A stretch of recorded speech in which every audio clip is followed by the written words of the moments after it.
Neo skin ఇక్కడ అన్ని రకాల స్కిన్, హెయిర్ మరియు లేజర్ ట్రీట్మెంట్ లభిస్తాయి. మీ అపాయింట్మెంట్ కోసం వెంటనే కాల్ చేయండి. గత కొన్ని రోజులతో పోలిస్తే బంగారం ధరలు అలాగే వెండి ధరలు ఒక్కసారిగా కుప్పకూలిపోయాయి. గత 10 ఏళ్లలో ఇంత తగ్గుదల ఎప్పుడూ లేదు అని మార్కెట్ వర్గాలు చెప్తున్నాయి. ఇందులో నిజమెంత? అసలు ఇంకా చాలా తగ్గుతుంది అని చెబుతున్నారు. అందులో నిజమెంత? ఇవన్నీ ప్రముఖ మార్కెట్ అనలిస్ట్ ప్రశాంత్ గారిని అడిగి తెలుసుకుందాం. ప్రశాంత్ గారు నమస్తే అండి. నమస్తే నిర్మమ గారు. ఏంటండి గోల్డ్ అలాగే సిల్వర్ ఇంత దారుణంగా పతనం అవటం అనేది ఈ మధ్య కాలంలో చూడలేదు అని చెప్పి అందరూ అంటా ఉన్నారు. ఇది అసలు ఏంటి దగ్గర దగ్గర 1 లక్షకి వచ్చేస్తుంది గోల్డ్ అయితే, తర్వాత వెండి 150 వరకు వచ్చేస్తుందని చెప్తున్నారు. కరెక్టేనా? అట్లా జరిగే అవకాశం ఉందా, లేకపోతే ఇది కేవలం కొద్ది రోజులు మాత్రమే ఇలా ఉండే అవకాశం ఉందా? డెఫినెట్ గా అండి, ఎందుకంటే ఇది మార్కెట్ రూల్ బుక్ కాదనే జరుగుతున్న ఈ ర్యాలీ గురించి అర్థం చేసుకోవడం చాలా చాలా ఇంపార్టెంట్. ఎందుకంటే ట్రెడిషనల్ గా ఎప్పుడైనా సరే యుద్ధాలు వచ్చినా కూడా, అనిశ్చితి వచ్చినా కూడా బంగారు ధర పెరుగుతుంది. ఇది బిజినెస్ బుక్ లో ఒక గోల్డెన్ రూల్. సో అందరూ కూడా తెలుసుకున్నదే. కాకపోతే మీరు అన్నట్టు గత 40 సంవత్సరాలు అంటే 1983లో ఒకసారి ఒక వారంలో 10 to 20% గోల్డ్ పడిన సందర్భం ఉంది. ఆ తర్వాత 40 ఏళ్ల చరిత్రలో ఒక వారంలోనే దాదాపుగా 10 నుంచి 15% పడిపోయింది గోల్డ్. ఇది మళ్ళీ ఒకసారి చూస్తున్నాం. కాబట్టి ఇది డెఫినెట్ గా క్లోజ్ గా అనలైజ్ చేయాల్సిన అంశము. మళ్ళీ ఇది 1,00,000 కిందికి వెళ్తుందా, వెండి 1,50,000 వెళ్తుందా అనేది ఎవరు కూడా స్పెక్యులేట్ చేయలేని అంశం. కాకపోతే ఎందుకు జరుగుతుంది పరిణామాలన్నీ అండర్స్టాండ్ చేసుకోవాలి. ఎందుకంటే సాధారణ పరిస్థితుల్లో యుద్ధం ఉన్నప్పుడు గోల్డ్ పెరగడం అనేది అందరికి తెలిసిన ఒక సాధారణ నియమం. కానీ అది కాదని, యుద్ధం జరుగుతుంది, ప్రపంచం మొత్తం క్రైసిస్ లో ఉంది, అనిశ్చితి వాతావరణంలో గోల్డ్ రోజు రోజుకు పడిపోతూ వస్తుంది. కాబట్టి దీని వెనక ఉన్న కారణాలన్నీ కూడా మనం నిశ్చితంగా పరిశీలించి తర్వాత అంచనా వేసే పరిస్థితి మనం డెఫినెట్ గా వద్దాము. సో ప్రముఖంగా 3 కారణాలు కనపడుతున్నాయండి నాకైతే. సో ఫస్ట్ ఇది ఒక కొత్త కారణం. అంటే ఎందుకు చెప్తున్నానంటే, గోల్డ్ గత 2 సంవత్సరాలకు కూడా చాలా పెద్ద ర్యాలీ అయింది. సో కాబట్టి డెఫినెట్ గా ఈ 70-80 ఏళ్లుగా గోల్డ్ మీద ఇన్వెస్ట్ చేస్తున్న ఏదైతే రీజన్స్ ఉన్నాయో, గోల్డ్ ని ఇన్వెస్ట్ చేసే విధానం ఏదైందో ఈ లాస్ట్ 2 years గా మారిపోయింది. సో అది ప్రధాన కారణం. అదేంటంటే నేను చెప్తానండి. గోల్డ్ ఎప్పుడు కూడా ఒక ఇన్సూరెన్స్ అసెట్ గా జనాలు కొనేవాళ్ళు. అంటే ఒక 10 నుంచి 15% పోర్ట్ఫోలియోలో గోల్డ్ ని ఏదైనా కూడా క్రైసిస్ వచ్చినప్పుడు మనల్ని ఆదుకోవాలని చెప్పేసి మనం ఒక 100 రూపాయలు ఇన్వెస్ట్ చేస్తే 10-15% గోల్డ్ పెట్టుకునే వాళ్ళు. అది మనమే కాదు, ఇన్స్టిట్యూషనల్ ఇన్వెస్టర్స్, మీరు కొనే మ్యూచువల్ ఫండ్స్ కానీ, పెద్ద పెద్ద రిస్క్ ఫ్రీ మ్యూచువల్ ఫండ్స్ కానీ, సెంట్రల్ బ్యాంక్స్ కానీ, గవర్నమెంట్స్ కానీ, ప్రముఖంగా చిన్న చిన్న దేశాలు, పోలాండ్ లాంటి దేశాలు 150 టన్నులు గోల్డ్ కొనడం లాస్ట్ ఇయర్. చిన్న దేశాలు, పెద్ద దేశాలు, ప్రతి ఒక్కరు కూడా గోల్డ్ కొనడం అనేది లాస్ట్ 2 years గా చూసాం. సో ఈ విధానంలో మార్పు ఏమైందంటే, గోల్డ్ అనేది ఒక ఇన్సూరెన్స్ అసెట్ నుంచి ఒక ఫైనాన్షియల్ ఇన్స్ట్రుమెంట్ గా మారిపోయింది. ఫైనాన్షియల్ ఇన్స్ట్రుమెంట్ అంటే just like another stock market. ఒక SBI షేర్ కొన్నట్టు గోల్డ్ షేర్ ETFs గా మారిపోయింది. మీరు చూస్తే లాస్ట్ ఇయర్ అండ్ హాఫ్ లో $70 billion కేవలం గోల్డ్ పర్చేస్ ETF లో మాత్రమే జరిగింది. So financial instruments working model different గా ఉంటుంది, ఈ insurance assets working model different గా ఉంటుంది.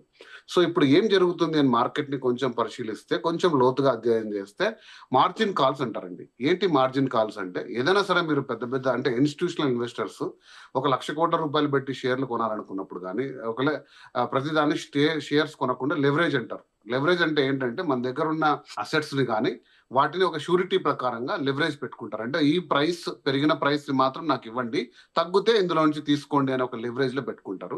ఇది ఒక ఫైనాన్షియల్ ఇన్స్ట్రుమెంట్. సో చాలా చూసాం మనం ప్రపంచవ్యాప్తంగా. ఇండియాలో కానీ చూస్తే లాస్ట్ 2 weeks లో స్టాక్ మార్కెట్ కూడా బ్లడ్ బాత్ జరిగింది. దాదాపుగా 20% పడిపోయింది. సో ఇలా జరుగుతున్నప్పుడు వాళ్ళు షూరిటీగా పెట్టుకున్న గోల్డ్ ని ఖచ్చితంగా ఎక్స్చేంజ్ చేయాల్సి వస్తుంది. సో ప్రధానంగా US లో అయితేనేమి, ఇండియాలో అయితేనేమి చాలా మొత్తం గోల్డ్ ని వాళ్ళు ఈ లెవరేజెస్ కింద మార్జిన్ కాల్స్ వచ్చినప్పుడు గోల్డ్ ను సెల్ చేయాల్సిన అవసరం వచ్చింది. సో ETFs లో కూడా గోల్డ్ ప్రైస్ పడుతున్నప్పుడు మళ్ళీ వాటిని నిలుపుకోవాలంటే వాళ్ళ దగ్గర ఉన్న గోల్డ్ సెల్ చేయాల్సిన అవసరం వచ్చింది. సో ఈ మార్జిన్ కాల్స్ అనేది అంటే స్టాక్ మార్కెట్ లో జరుగుతున్న డౌన్ ఫాల్ కి, దాని లివరేజ్ కోసము గోల్డ్ ని డెఫినెట్ గా వాళ్ళ దగ్గర ఉన్న ఇన్స్ట్రుమెంట్. ఎందుకంటే లాస్ట్ 1 year లో గోల్డ్ 70 నుంచి 80% రిటర్న్ ఇచ్చింది. సో వాళ్ళ లాభాలన్నీ తీసుకొచ్చి ఇక్కడ మళ్ళీ వాళ్ళని లివరేజ్ గా పెట్టుకొని వాళ్ళ యొక్క ఫైనాన్షియల్ ఇన్స్ట్రుమెంట్స్ ని కాపాడుకుంటున్నారు. సో ఇది కొంచెం టెక్నికల్ అంశము. బట్ ప్రధానంగా ఒక ఫైనాన్షియల్ ఇన్స్ట్రుమెంట్ గా చూసుకొని గోల్డ్ ని స్టాక్ మార్కెట్ క్రాష్ కి ఒక కుషన్ లాగా వాడుతున్నందుకు గోల్డ్ కూడా దాంతో పాటు పడిపోతూ వస్తుంది. సో ఇది ఒక ప్రధాన కారణం.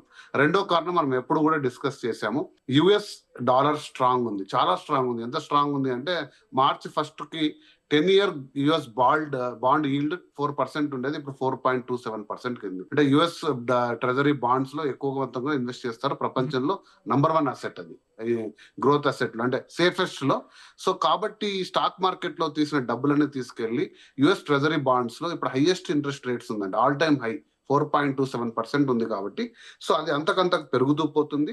ఇన్ఫ్లేషన్ పెరుగుతుంది, ఎందుకంటే ఆయిల్ ప్రైసెస్ పెరగడం వల్ల, ఇన్ఫ్లేషన్ తారాస్థాయికి చేరడం వల్ల ఇంకా ఫెడ్ రేట్లు పెరగడము. Not only Fed, even European Union లో కూడా అనౌన్స్ చేశారు, ఫెడ్ వాళ్ళ యొక్క సెంట్రల్ బ్యాంక్ రేట్స్ పెరుగుతాం, వడ్డీ రేట్లు పెంచుకుంటూ పోతాం. రేపు ఆర్బీఐ కూడా వడ్డీ రేట్లు పెంచే అవకాశం ఉంది. ఎందుకంటే ధరలన్నీ చుక్కలంటుతున్నప్పుడు ఇన్ఫ్లేషన్ అరికట్టాలంటే కేవలం ఇంట్రెస్ట్ రేట్లు పెంచడమే ఒకటే కారణం. సో ఇంట్రెస్ట్ రేట్లు పెంచుకుంటున్నప్పుడు డెఫినెట్ గా దాని స్టిల్ బ్యాంక్ లో ఎఫ్డీల వైపు మొగ్గు చూపే అవకాశం ఎక్కువ ఉంది.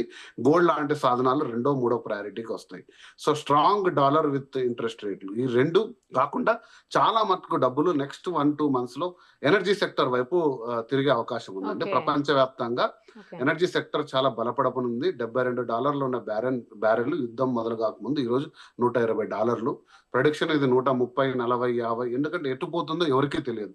ట్రంప్ తీసుకున్న నిర్ణయాలు ఎవరికీ తెలియదు. ఎందుకంటే మొదట్లో న్యూక్లియర్ యురేనియం 60% ఎన్రిచ్డ్ యురేనియం ని ఇరాన్ దగ్గర నుంచి తీసివేయాలని లక్ష్యంతో ఎంటర్ అయ్యి, తర్వాత వాళ్ళ సుప్రీం లీడర్ని అంతమందించడం ఒక లక్ష్యంగా పెట్టుకొని, ఇప్పుడు స్ట్రైట్ ఆఫ్ హార్మోజ్ ని రీఓపెన్ చేయించాలన్న లక్ష్యంతో ముందుకు వచ్చి ఇరాన్ కి బెదిరింపులు చేయడం, మీ పవర్ సెక్టర్ ని మొత్తం కూడా మేము నాశనం చేయడం, ఇరాన్ కూడా రిటాలియేట్ చేస్తూ మొత్తం మిడిల్ ఈస్ట్ లో ఉన్న అన్ని ఎనర్జీ ప్లాంట్స్ అన్ని కూడా డిస్ట్రాయ్ చేస్తానడం. సో ఇది కూడా ఎవరికి అర్థం కాని రీతిలో ఈ వార్ ఎటు వెళ్తుంది, అంతిమ లక్ష్యం ఏంటని తెలుసుకున్న సందర్భంలో ఆయిల్ ప్రైసెస్ అనేది డెఫినెట్ గా ఇంపాక్ట్ అయినది ఒక చర్చ అన్న సెగ్మెంట్ లో చాలా మటుకు డబ్బులు స్టాక్ మార్కెట్ లో కానీ గోల్డ్ లో కానీ తీసుకొని ఎనర్జీ సెక్టర్ వైపు తీసుకెళ్తున్న తరుణం కూడా ఉందండి. సో ఈ 3 కారణాలు డెఫినెట్ గా కొత్తగా వచ్చిన కారణాలు. ఇవి మన ట్రెడిషనల్ గా యుద్ధ వాతావరణంలో గోల్డ్ రేట్లు పెరగాలి తగ్గాలని కొన్ని కారణాలు కాకుండా కొన్ని డిఫరెంట్ కారణాల రీత్యా గోల్డ్ ఒక షార్ట్ టర్మ్ డిప్ అయితే అయిందండి. ఇది షార్ట్ టర్మ్ నేను ఎందుకు అంటున్నానంటే గత 70 ఏళ్ల చరిత్రలో గోల్డ్ తీసుకుంటే ఎంత 18% పడినా 20% పడినా మళ్ళీ కొంచెం టైం తీసుకొని కరెక్ట్ చేసుకొని లాంగ్ టర్మ్ లో రిటర్న్ ఇచ్చే సందర్భం గోల్డ్ ఎప్పుడు ఉంటుంది. కాబట్టి డెఫినెట్ గా గోల్డ్ అనేది మనకు పెరిగే సాధనమే కానీ తరిగే సాధనం అయితే కాదు. అది ఏ ప్రైస్ లో ఉంటుంది, ₹1,00,000 కిందికి వస్తుందా రాదా అనేది ఈరోజు అంచనా వేసే పరిస్థితులు అయితే లేము. నాకున్న అంచనా ప్రకారం ఏంటంటే ఒక డిమాండ్ ప్రైస్ అయితే ఉంటుంది గోల్డ్ కి 1,40,000 అని అనుకున్నాము. అంత కిందికి వస్తే డెఫినెట్ గా మళ్ళీ పర్చేస్ చేసే పరిస్థితులు ఉన్నాయి. కాబట్టి డెఫినెట్ గా గోల్డ్ అనేది అంతకంటే కిందికి తగ్గుతాదని నేను అనుకోవట్లేదు. కాకపోతే పరిస్థితులను మనం అంచనా వేసుకొని ఇప్పుడు మీ దగ్గర ఉండే పెద్ద పెద్ద ఇన్వెస్ట్మెంట్లు చేయాలంటే కొంచెం ఆగండి, నిశ్చితంగా పరిశీలించండి. తగ్గుతున్న మార్కెట్లో ఎంటర్ కావడం మంచిదే కానీ ఉన్న డబ్బులంతా పెట్టడం మంచిది కాదు. డెఫినెట్ గా దీంట్లో కూడా సిప్ విధానం తీసుకొని ఇంకా కొంచెం కరెక్షన్ ఉంటే అప్పుడు కూడా కొంచెం పర్చేస్ చేసుకొని, ఇంకా కరెక్షన్ ఉంటే తీసుకొని, స్లైట్ గా పెరుగుతుంటే కూడా తీసుకొని మల్టిపుల్ టైమ్స్ ఎంటర్ అయితే మీరు డెఫినెట్ గా కూడా దీని నుంచి లాభపడే అవకాశం ఉంది. అంటే ఇప్పుడైతే తగ్గే అవకాశం ఏం లేదండి. అంటే చాలా తగ్గిపోతుంది. ఒక పక్క పెళ్లిళ్ళ సీజన్ నడుస్తుంది కాబట్టి ఇప్పుడు బంగారం కొనేసుకుంటే ప్రాబ్లం ఉండదు, తగ్గిపోయింది కాబట్టి ఇంకా తగ్గుతుంది, 1 lakh వెళ్ళిపోతుంది, అప్పుడు కొనేసుకుందాం. ఇవన్నీ అయితే ఆలోచించొద్దని చెప్తారు. అంతేనా ప్రశాంత్ గారు? నేను ఎప్పుడు కూడా గోల్డ్ మొత్తం ఒకసారి కొనమని చెప్పానండి. నెక్స్ట్ మార్కెట్ కాబట్టి డెఫినెట్ గా మీరు సిప్ విధానంలోనే కొనండి. ఇప్పుడు ఉండే ప్రైస్ అయితే బెటర్ ప్రైసే. ఇంకా తగ్గుతుందో లేదో అనేది మనం అంచనా వేయలేం. కానీ కాకపోతే ఇది తగ్గిన ప్రైస్ మీరు క్యాష్ చేసుకోవాలంటే కొంత మొత్తంలో మీరు ఎంటర్ కావడం మంచిదే. ఇంకా తగ్గుతుందా అని అంచనా ఎవరు చేయలేకున్నారండి. ఎందుకంటే ఫైనాన్షియల్ ఇన్స్ట్రుమెంట్ గా మారింది, ఒక స్టాక్ మార్కెట్ ప్రైస్ లాగా మారింది గోల్డ్ ఇంత ముందు లాగా ఉన్న రీజన్స్ కంటే కూడా. కానీ లాంగ్ టర్మ్ లో ప్రపంచవ్యాప్తంగా ప్రతి గవర్నమెంట్ దగ్గర ఒక సేఫెస్ట్ హ్యావెన్ గా పెట్టుకున్న గోల్డ్ డెఫినెట్ గా పడిపోయే సాధనం అయితే కాదండి. లాంగ్ టర్మ్ మీరు తీసుకుంటే, మీరు ఒక 4-year హారైజన్ లో తీసుకుంటే గోల్డ్ డెఫినెట్ గా best investment. So wait and see better. ఏదైనా ఎమర్జెన్సీ ఉండి పెళ్లిళ్ళు ఫంక్షన్స్ ఉంటే ఓకే, కానీ అదర్వైజ్ వెయిట్ అండ్ సీనే. డెఫినెట్ గా. థ్యాంక్ యూ అండి, thank you so much. Thank you.